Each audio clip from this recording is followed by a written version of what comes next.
High বন্ধুরা, কেমন আছো তোমরা সবাই? আশা করি সবাই অনেক ভালো আছো, সুস্থ আছো। তোমাদের ভালোবাসায় আমিও ভালো আছি। পূজা কিচেনে তোমাদের সবাইকে অনেক অনেক স্বাগত। আজকের আমি বানাবো আলু দিয়ে মুরগির মাংসর ঝোল। তো চলো আমার রান্নাঘরে বানানো যাক। তো এই দেখো, প্রথমে আমি মাংসটাকে পাতিলেবুর রস, লবণ, লঙ্কার গুঁড়ো, হলুদ গুঁড়ো আর কাঁচা সরষের তেল দিয়ে ভালো করে মেখে নেব। এরকমভাবে মেখে রাখলে মাংসের টেস্টটা অনেক ভালো হয়। দেখো, আমি সব উপকরণগুলো মাংসের মধ্যে দিয়ে দিয়েছি। এখন আমি ভালো করে মাংসটাকে হাত দিয়ে মেখে নিচ্ছি।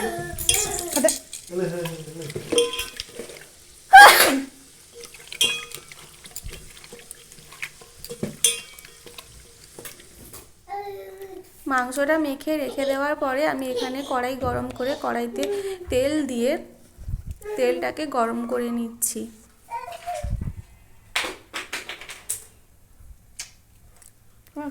তেলটা গরম হয়ে গেছে, ওর মধ্যে কেটে ধুয়ে রাখা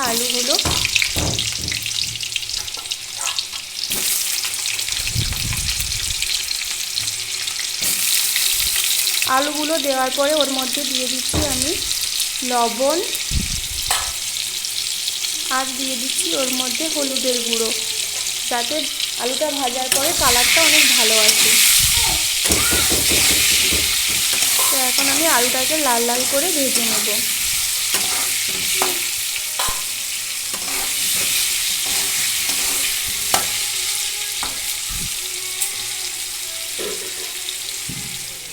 তো আলুটা আমার লাল লাল করে ভাজা হয়ে গেছে। এখন আমি আলুটাকে তুলে নিচ্ছি।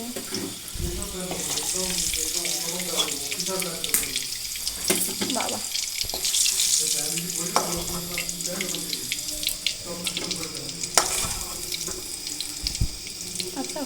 আলুটা তুলে নিয়েছি।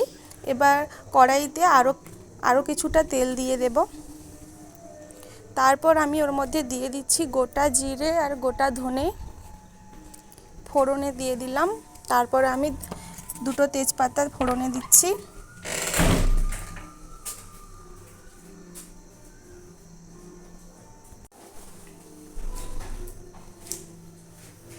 তারপর আমি ওর মধ্যে দিয়ে দিচ্ছি পেঁয়াজ কুচি,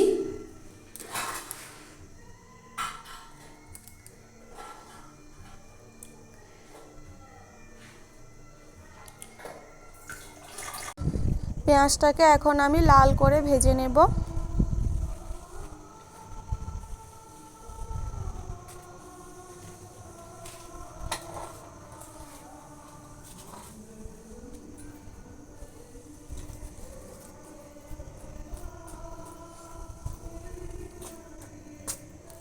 দেখো, পেঁয়াজটা আমার ভাজা হয়ে গেছে। এরপর আমি দিয়ে দিচ্ছি ওর মধ্যে আদা রসুনের পেস্ট। আদা রসুনের পেস্ট দিয়ে আরও কিছুক্ষণ ভালো করে আমি ভেজে নেব।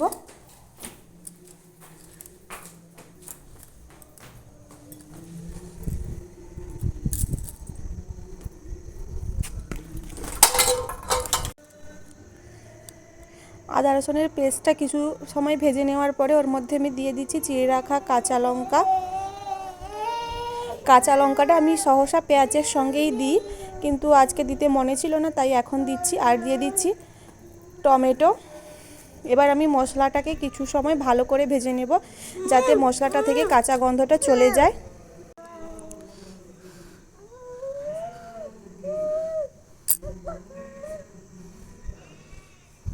তো দেখো, মশলাটা আমার ভালো করে ভাজা হয়ে গেছে আর টমেটোটাও গলে গেছে।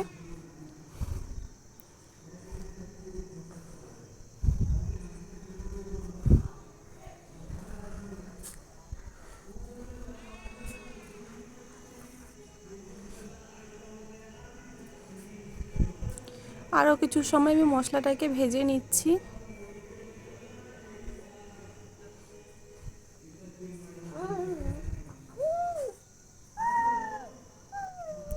মশলাটা ভাজা হয়ে গেছে। এখন আমি দিয়ে দিচ্ছি ওর মধ্যে বেটে রাখা জিরে আর ধনে। এখন আমি মশলাটার মধ্যে হলুদ আর লঙ্কা দিচ্ছি না, কারণ আমি যখন মশলাটাকে ম্যারিনেট করেছিলাম তখন আমি তার মধ্যে পরিমাণ মতো হলুদ আর লঙ্কার গুঁড়ো দিয়েছি। সেই জন্য আর আমি মশলা কষানোর সময় হলুদ আর লঙ্কার গুঁড়োটা দিচ্ছি না।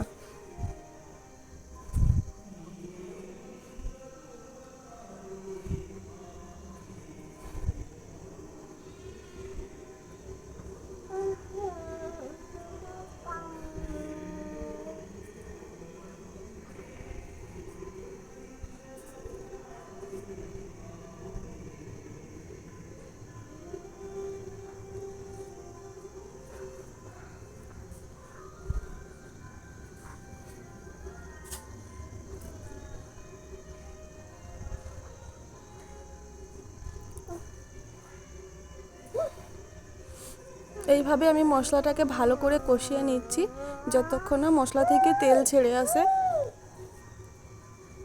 তো মশলাটাকে ভালো করে কষিয়ে নেওয়ার পরে আমি ম্যারিনেট করা মাংসগুলো মশলার মধ্যে দিয়ে দিচ্ছি।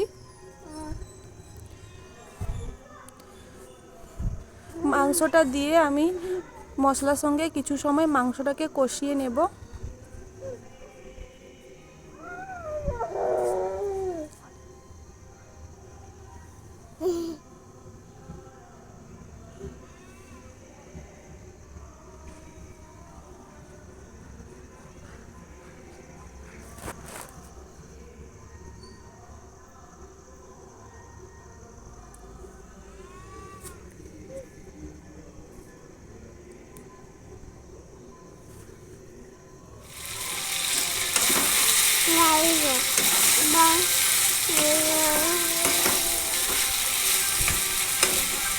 তো প্রায় আমি 5-6 মিনিট মতন মাংসটাকে মশলার সঙ্গে কষিয়ে নিয়ে তারপর আমি ওর মধ্যে দিয়ে দিচ্ছি ভেজে রাখা আলুগুলো দিয়ে এবার আমি মাংসটাকে ভালো করে কষাতে থাকবো।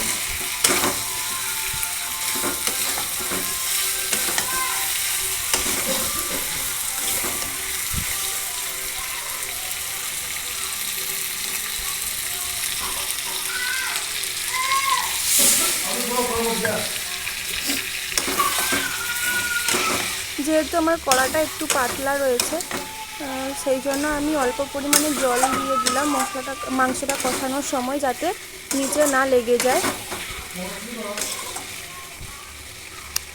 এখন আমি এটাকে ঢাকনা দিয়ে কষাতে থাকবো।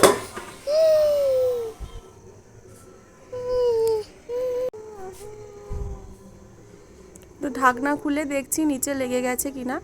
ঢাকনা দিয়ে একদম রেখে দিলে হবে না, মাঝখানে ঢাকনা খুলে মাংসটাকে নাড়াচাড়া করে নিতে হবে, না হলে নিচে লেগে যাবে।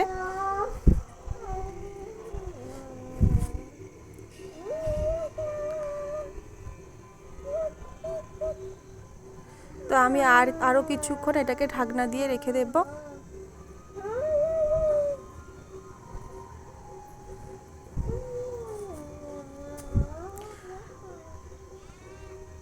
তো ঢাকনা খুলে দেখছি মাংসটা আমার কষানো হয়ে গেছে আর মাংস থেকে তেলও ছেড়ে গেছে।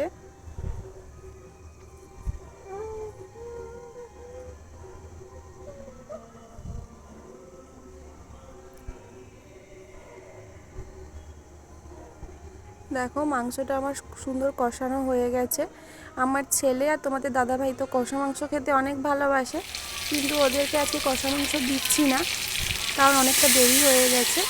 তাই দেখো আমি এর মধ্যে জল দিয়ে দিচ্ছি। জল দিয়ে আমি ভালো করে নাড়াচাড়া করে নিচ্ছি। এরপর আমি ঝোলটাকে ভালো করে ফুটিয়ে নেব।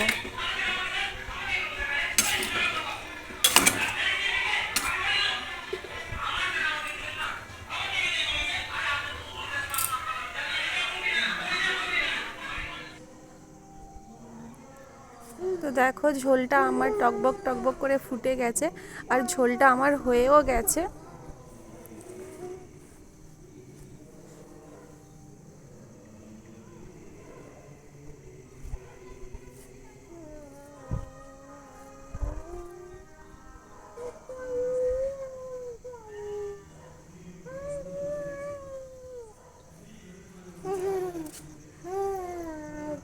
আলুটাও সেদ্ধ হয়ে গেছে।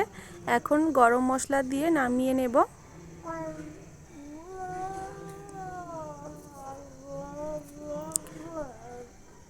এখন আমি তরকারিটা নামিয়ে নিচ্ছি। তো এই দেখো তরকারিটা আমার হয়ে গেছে। তোমাদের যদি ভিডিওটা ভালো লাগে তাহলে অবশ্যই লাইক কমেন্ট করো আর আমার চ্যানেলটাকে সাবস্ক্রাইব করে দিয়ে আমার পাশে থেকো।